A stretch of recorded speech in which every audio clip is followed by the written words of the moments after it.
अस्सलाम वालेकुम वरहमतुल्लाहि वबरकातुहू। ईमान कब कामिल होता है कि जब अल्लाह के गैर का इनकार इस तरह हो जाए कि अपनी बेजारी और अपनी हाजत का अल्लाह के गैर से पूरा होने का और पूरी तरह ऐलान कर दे।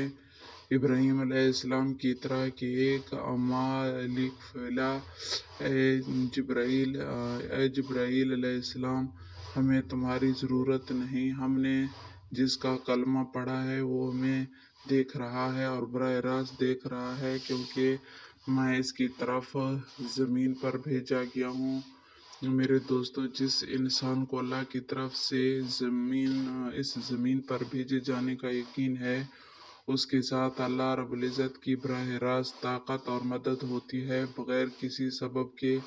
बेशक नबियों की मददें और नुसरतें मुख्तलिफ रास्तों से होती हैं, क्योंकि अल्लाह के लश्कर को अल्लाह ही जानते हैं। कुरान कुरान के कब क्या सबब लाएंगे वो खालिक के असबाब है, लेकिन जो अल्लाह रब्बुल इज़्ज़त से बराह रास्त ले रहे हैं तो अल्लाह भी उनकी मदद बराह रास्त कर रहे हैं।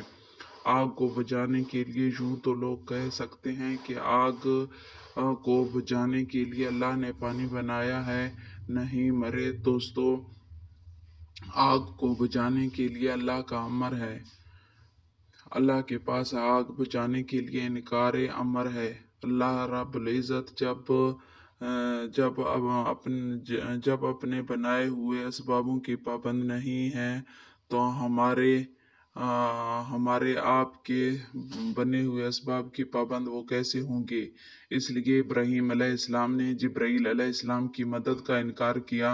मेरे दोस्तों, उस वक़्त हमारे और हमारे रब के दरमियान जितने असबाबों के वास्ते हैं, जिब्राईल अलैहिस्सलाम तो दूर की बात है।